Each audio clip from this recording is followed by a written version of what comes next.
Selamat siang Bu Clay dan teman-teman. Kami dari kelompok 8 akan mempresentasikan materi komunikasi tentang pekerjaan, yaitu wawancara kerja.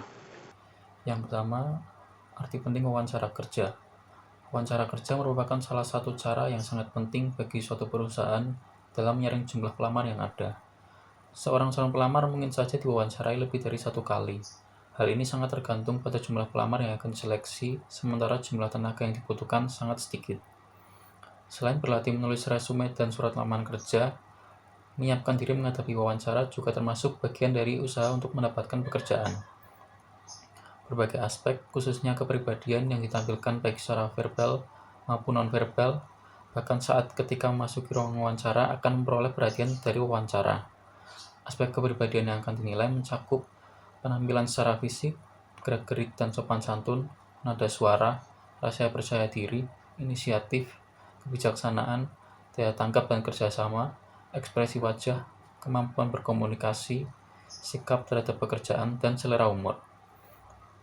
Dengan memperhatikan berbagai karakter tersebut, wawancara akan dapat memprediksi apakah kita termasuk seorang yang dipilih untuk menduduki posisi dalam sebuah perusahaan atau tidak. Wawancara juga dapat melihat apakah kita nantinya mempunyai peluang untuk sukses atau tidak dengan melihat berbagai isyarat verbal maupun non-verbal yang Anda tampilkan pada saat wawancara. Wawancara pada tahap awal sering disebut dengan wawancara pendahuluan. Pada tahap ini, wawancara yang dilakukan berdasarkan pada surat lamaran dan resume yang telah dibuat oleh pelamar. Hal ini termasuk untuk memastikan bahwa pelamar secara administrasi telah memberikan atau mengisi semua informasi penting dan untuk menilai kesesuaian antara kualifikasi pelamar dengan jenis jabatan yang akan diisi. Selama kegiatan wawancara berlangsung, berusahalah untuk memberikan informasi secara jelas, padat, akurat, dan tidak berbelit-belit. Jawablah semua pertanyaan yang diminta secara baik dan jangan memberikan informasi di luar yang ditanyakan atau tidak relevan dengan pertanyaan pewawancara. Tahap wawancara berikutnya adalah wawancara seleksi, yang pada umumnya memerlukan waktu yang lebih lama daripada wawancara pendahuluan. Dalam wawancara seleksi, kita mungkin akan diwawancarai oleh suatu tim yang biasanya terdiri dari satu orang. Pada tahapan ini, calon pelamar akan ditanya berbagai hal mengenai latar belakangnya yang mencakup kualifikasi, pengalaman kerja, pelatihan, dan semangat kerja secara umum untuk memperoleh informasi penting bagi pewawancara, agar sesuai dengan posisi yang dikehendaki oleh pelamar tersebut. Lebih lanjut, pertanyaannya bisa bersifat terbuka, dalam artian bahwa pelamar diberi kesempatan seluas-luasnya untuk mengungkapkan latar belakang dirinya. Kemudian untuk persiapan wawancara kerja, itu hal yang harus dilakukan pertama yaitu berdoa. Kemudian sebisa mungkin datang lebih awal dari waktu yang ditentukan. Kemudian tips selanjutnya harus bersikap yakin dan optimis, tenang, siapkan semua berkas yang diperlukan, kemudian berpakaian secara rapi dan sopan, ketuk pintu sebelum masuk ke ruangan untuk wawancara, kecuali jika ada yang mengantar. Kemudian tunggu sampai dipersilahkan duduk atau minta izin untuk duduk. Kemudian sebelum wawancara kalian harus mengingat nama wawancara dengan baik dan benar. Tetap menatap wawancara pada saat diwawancara. Kemudian tunjukkan kemampuan diri Anda sesuai dengan yang Anda alami, tapi jangan terlihat berlebihan. Kemudian perhatikan dan pahami setiap pertanyaan wawancara dengan baik. Bicara dengan jelas dan tegas atau nada suara dengan tepat. Tunjukkan minat atau ketertarikan dan kesungguhan Anda terhadap perusahaan yang dilamar. Dan juga bersikaplah jujur secara langsung. Selain itu, harus melakukan hal-hal tersebut, kalian harus menghindari keterlambatan, tidak boleh terlihat kesal. Sebisa mungkin kalian datang dengan mood yang bagus, kemudian datang ke wawancara kerja tanpa persiapan atau seadanya itu harus dihindari. Penampilan yang berlebihan, membawa tas belanja, tas sejenisnya dalam ruang wawancara kerja sangat tidak disarankan, harus dihindari. Sebisa mungkin juga tidak usah mengajak teman atau keluarga saat wawancara kerja. Kemudian meletakkan tas di meja wawancara kerja sangat dihindari karena dianggap tidak sopan. Membungkuk atau menundukkan kepala bisa dianggap kalian tidak memiliki kepercayaan diri yang baik di depan pewawancara. Kemudian melipat tangan, dilarang juga merokok atau mengulum permen saat wawancara kerja. Membuka atau memulai percakapan wawancara kerja sangat juga harus dihindari. Memotong pembicaraan, melebih-lebihkan diri, mengkritik diri sendiri, mengkritik atau menjelek-jelekan atasan sekarang itu sangat harus dihindari, dan tidak disarankan juga untuk memiliki emosional yang tinggi. Oke, selanjutnya saya akan menjelaskan mengenai cara mengenali pekerjaan dan perusahaan. Nah, jadi sebelum kita melakukan wawancara, teman-teman, kita tuh harus tahu berbagai informasi yang berkaitan dengan pekerjaan yang kita lamar ataupun tentang perusahaan tersebut. Nah, kita bisa mencari data tersebut dari situs resmi ataupun dari media sosial yang bisa kita cari. Misalkan dari situs resmi itu seperti dari YouTube resminya, atau dari IG resmi, bisa jadi juga dari berita. Nah, jadi dalam wawancara itu kan komunikasi dua arah antara kita dan pewawancara. Nah, kesempatan itu bisa kita gunakan untuk mencari mengetahui mengenai beberapa hal mengenai pekerjaan kita. Jadi sebagai contoh, apa tugas dan tanggung jawab, bagaimana kebijakan perusahaan mengenai promosi, terus kesempatan kita untuk berkembang, dan kepelatihan bagi pegawai baru. Nah, tentunya pertanyaan-pertanyaan seperti itu menjadi faktor penting untuk menilai keseriusan kita dalam melamar pekerjaan tersebut. Oke, selanjutnya saya akan menjelaskan mengenai pertanyaan dalam wawancara kerja. Nah, dalam wawancara kerja itu kan banyak banget yang bakal ditanyain kan. Nah, di sini saya sudah membaginya beberapa poin ke dalam poin-poin. Yang pertama itu mengenai pekerjaan yang dilamar. Nah, ada beberapa pertanyaan sebagai contoh yang akan ditanyakan mengenai pekerjaan yang dilamar. Yang pertama itu, mengapa kita ingin bekerja di perusahaan tersebut. Lalu, apakah pengalaman kerja kita selama ini itu relevan dengan pekerjaan yang kita lamar. Lalu, mengapa kita tertarik dengan posisi atau jabatan yang kita lamar. Lalu, jika kita masih bekerja, kenapa kita ingin beralih perusahaan atau beralih pekerjaan, itu bisa juga. Lalu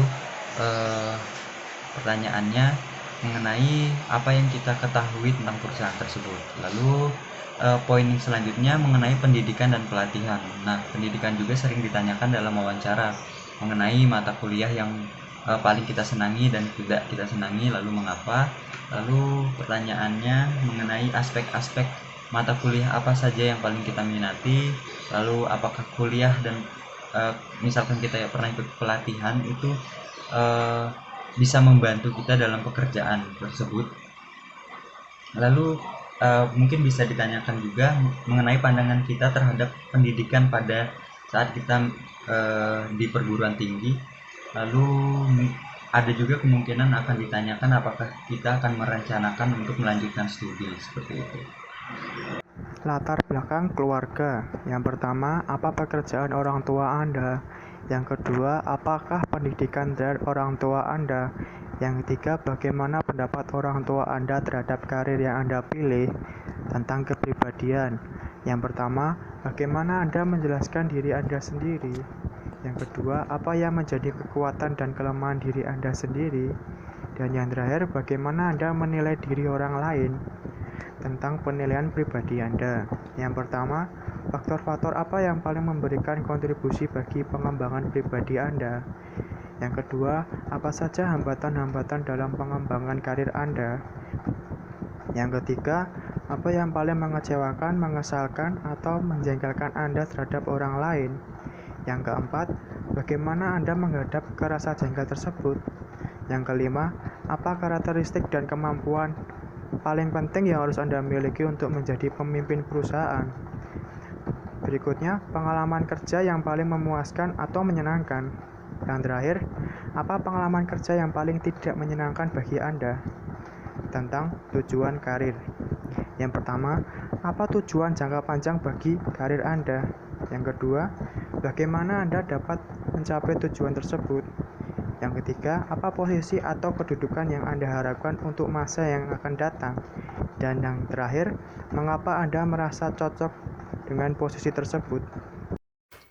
Jadi saya akan lanjutkan tentang pertanyaan dalam wawancara kerja terkait hobi dan lain-lain. Yang pertama ada apa yang Anda lakukan pada saat liburan. Yang kedua, apa yang Anda lakukan pada waktu senggang.